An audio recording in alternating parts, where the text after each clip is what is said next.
Hi, I'm Kevin, And I'm Amanda. and we are serving up All that jam.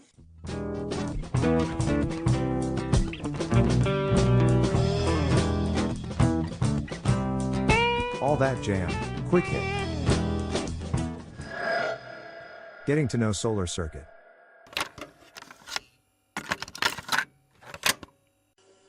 All right, why don't we just jump in with your origin story? Tell me how you guys got your start, who the other people in the band are, if you've had any turnover, anything fun like that. Yeah, so we have been together since about 2016. Our original bassist, I remember we were about to have our very first live gig, and our original bassist had to bow out. Just wasn't for him. Wasn't part of his vision, and so we were left with a gig coming up with a couple weeks to spare, and with no bassist. And I remember Nick was like, "Well, let's post on Craigslist and see what we get." And I was like, "Really? Desperation. Like Craigslist? I feel like we're gonna get like." Some stalkers, I don't know, some strange folks out there, which, there's good strange out there too, though. So ultimately he went and posted on Craigslist, and we found the right kind of strange, which was Taylor Jameson, our bassist. And ever since then, we met and we clicked, and it's just, he's been a great friend, and musically we clicked right away. So it's been the four of us, so the two of us, and then Taylor on bass and Rob Frey on drums. So the four of us have been playing and writing and doing the thing together since 2016. Wow, so 8 years in. Very nice, very Yep. nice. All right. Since we're doing that, you guys were what? I guess 4 years in, and we hit quarantine. Now, before quarantine, how was it going? How was the trajectory? Were you guys making inroads outside of Philly? Yeah. So the quarantine came right as we had just started our first national tour. So before the quarantine, we had been playing, up and down the coast, but mostly around East Coast and mostly around the tri-state area, generally on this side of the country. Then we had been planning our tour to Colorado and back, and lots of stops, and we had just started. I think, had played just one show in New Jersey, one show in Lancaster, and then the world said, no more, we're going to stop. So we had to cancel that whole tour, and it was a punch in the gut. But I mean, we were, thankful to be, at the time healthy, and, otherwise, we made it work. We had a lot of content from like previous shows that we had recorded, and just had a lot of backlog of Lots of video content, a lot of video. And so I'm sure you remember, a lot of people kind of pivoted and did a lot of things virtually, and so that's exactly what we did. We used a lot of the video content that we had, and then set up, even here in our studio, we set up cameras to do live streams. So we had to pivot a little bit with the world. All right. It seems like, or just reading through your Bandcamp, you released two albums, or or an EP in 2016 and an album in 2017, and then there was nothing until after quarantine had started. So those couple years, you just figured you'd release the first little batch of music and then hit the road, build that up. Yeah, and so at that point, we also were recording all of our live soundboards through our rack. So, every show we were playing, we were able to record our soundboards. So that's why we felt a little less pressure to, get more and more studio content out there, because we had the studio EP, studio album, and we were writing more and more songs, and we were playing a lot, and we were releasing every live soundboard, to our catalog at the time on Bandcamp. Now we're releasing everything on nugs.net. So that's kind of why we felt a little less pressure to get back in the studio at the time, because we've got all of our soundboards we're pumping out. So I had seen a really interesting quote on your website. And I thought maybe I would ask you about it, because I think it's something that we think about a lot too. It was basically about your live performing and how you're able to kind of stay true to the freedom that you want to create music, no boundaries or limits, but you're also kind of following a path, right, of kind of a certain kind of genre or sound. So how do you put that all together and be creative and kind of independent amongst yourselves, but still kind of stay true to a sound that maybe you want to kind of get out there? Does that make sense? Yeah, totally. take a stab? Yeah, so I think a lot of that comes from just different influences that we have outside of Solar Circuit, right? Everyone pulls from different influences, different bands that they kind of that they really like, that they listen to a lot. But overall, there's kind of the overarching theme of like we like the electronic, trancey kind of jams and that kind of feel. So we've got a song that we've written together that's got defined sections, but then every song at some point leads into sort of just an open improv. So we know the song that we're coming from, the song that we're going to, and then we don't know how it's going to get there in the middle. But we can kind of generally come back to the same feels a lot of the time, the same themes, just because of sort of our overarching enjoyment of the same kind of music between the four of us, I think. Mm-hmm. Yeah. What do you think? Yeah, no, I agree. I think it's like a journey. We have the songs that we've developed based on, like you said, we all have different influences and things that inspire us from over the years, from even like Pink Floyd, OG type of synthesizing to all the way to, I know our drummer has punk background, and we've got, the whole spectrum. Really, we kind of all are just really big music lovers, and we all are advocates that every genre, serves some type of purpose. It has a place in, some type of moment. So pulling from all the inspirations that we have, and then like Nick said, getting like when we're live, we have our songs that we've created, but getting from A to B to C, in that journey is a journey in itself, and is, that's why I mentioned the live soundboards, because for us that's the bread and butter. Like the live experience is the unique experience that for us is where we're feeding off of the energy of the crowd and the energy of just like, ourselves.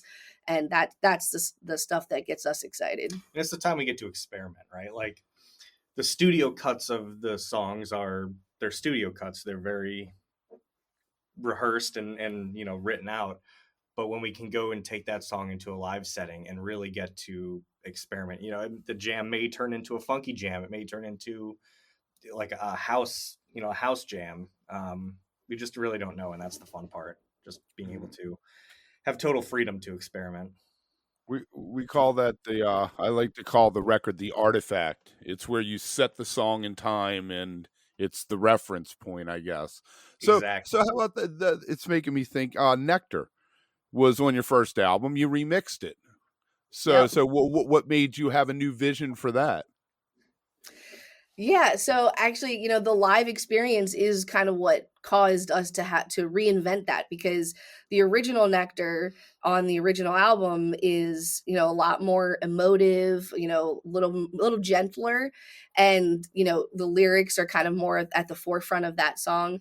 And when we were writing live sets, we wanted to put Nectar into live sets, but kind of always had a little bit of a tough time placing it, because the way that it was much gentler, and it wasn't really always, it kind of would kill the mood live, there's a place for it, but the studio artifact version, like you're saying, in that version it was a lot softer than what our live sets kind of were calling for. So we said, well, let's play around with it and see if we can make like a little bit more of an upbeat, dancier version of it that still has the emotion and the lyrics, but fits better in a live scenario. And so that's how that came about. Give it a little pep. Yep. There you go. All right. So let's go back to Quarantine. The album that you put out in 2021 was called what? In 2021, we put out Pulling at the Source. Okay. Now when you did Pulling at the Source, since we've heard from people that during quarantine they found a lot of time to practice. They weren't on the road. They weren't forced to go out and do that part of it. So they discovered lots of other stuff. Was your process different when you did Pulling at the Source than the first album? The process, technically, like technologically side of things, like how we actually recorded, how we went about tracking things, mixing, mastering, that changed only because, kind of separate to the quarantine, we were just continuously investing and growing in our own studio. So when we tracked the first album, One Around the Sun, and the first EP in 2016, like early on, we were a little bit more reliant on, other studios and, other people coming in, outsourcing certain things. And at that time we said, I feel like it was worthwhile for us. We're all nerds, especially Nick. Nick's our tech point.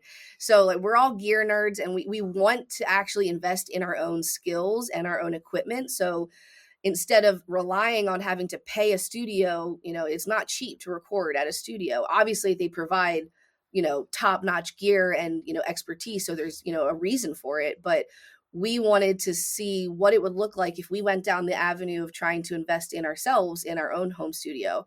So that's actually where we're sitting now, is our home studio, where we've got, we've had, the sound treatment based on expert opinions. We've had gear for compressors, recording, all the different things that we needed for our rack for actually tracking the album. We tracked it here and recorded it here.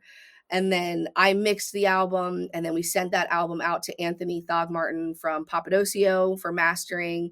So it's always a combination of seeking other people's expertise. Of course, we can't do everything in-house and get the best product, but we wanted to do as much as we can in-house because it just gives us the tools that we need to do it, and keep pumping things out.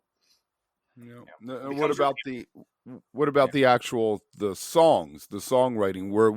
Are the songs on that album things that had existed pre-quarantine, like had been road tested, or was this material new stuff you wrote specifically for that album? I think both. For the most part, they were road tested, but there were a couple of them on there that were brand new. Yeah. There were a couple songs that we had played a few times, but even at that point in 2021, things were only opening up a little bit. Yeah. So even the songs that we did get to play a little bit on the road, probably only once or twice. So it definitely was different from that perspective. They weren't, tested as much, live with people. Yeah. They were more crafted here within our own minds, and then put them out there to, hopefully people enjoy them. Yeah. We tested them on live streams. That's true. Yep. That counts. Counts for stats. Yes, counts. So I wanted to chat for a second about Philly, and I say this with love because I'm a Central Jersey girl, born and raised, so right across the river.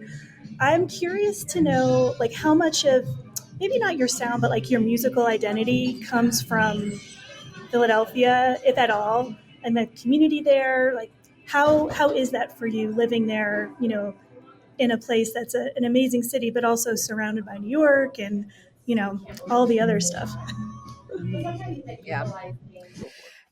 Yeah, Philly is definitely a music hub for sure. And it's a great location because, like you said, like we're so close to so many other music loving communities, New York, Baltimore, DC. Like we're in reachable distance to a lot of markets. So yeah, I mean, I definitely think that the music and the community of Philadelphia has influenced and really allowed us to continue for as long as we have continued, because they are strong music lovers. Like we have made fans and friends and fans who've turned into friends, and because music is such a central point of Philly community in the arts. And also just the fact that Philly also, it's not just music, it's all arts, whether it's painting, dancing, there's just a whole community of different types of arts that come together.